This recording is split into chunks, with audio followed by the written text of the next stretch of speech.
This style of fastening for macrame bracelets is only suitable for custom-made bracelets. In other words, it should only be used if you know the size of the wrist that you're making for and the fitting that you require. If you aren't sure, an adjustable fastening would probably be better. To get started, you want to thread your cords onto the button that you're going to be using. The amount of cords that you will use will vary depending on the pattern that you're going to be following. For a simple pattern where you have the same amount of holding cords as you do working cords, you need to add enough cords to wrap around your wrist 1.5 times when measuring your cord lengths. For patterns where the holding and working cords will vary on different rows, you need to make sure that the length of the cord includes both ends once it's threaded onto the button.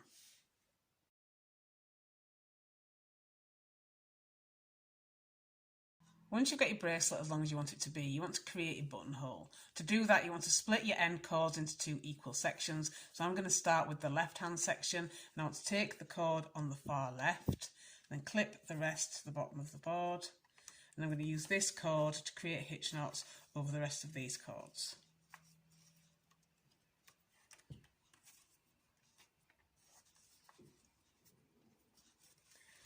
So how many hitch knots you create here will depend on the size of the button that you've used. So it is a good idea to measure as you go along to make sure you're doing the right amount of knots. And then you can just make sure that your button will fit. You don't want to get to the end where you finished your bracelet and then you can't fit the button through the buttonhole.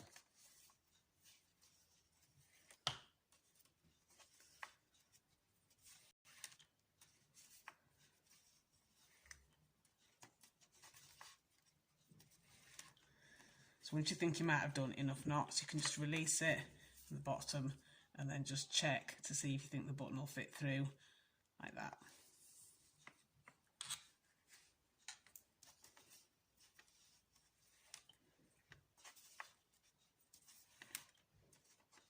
So once you think you've got one side big enough, you can do a mirror image at the other side.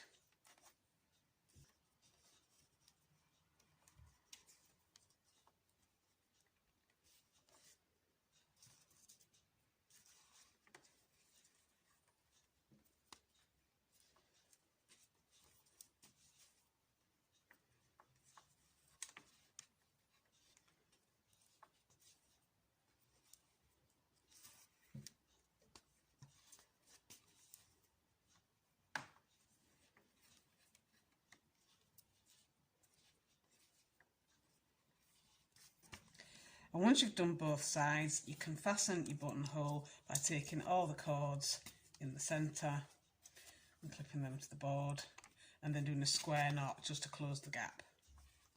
So you can do a few square knots here, but you can really do as many or as few as you want, just as long as you're sure that it's secure.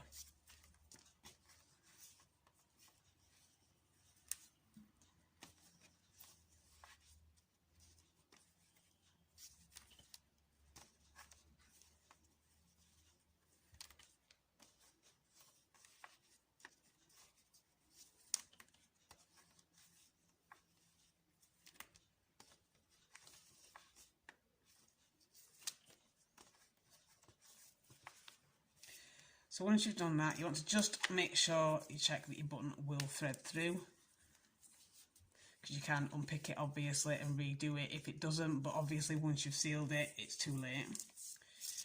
And once you're satisfied that it fits through nicely, you can trim and seal your excess cords. So I'm going to use a lighter to seal mine, but you can use glue if you prefer.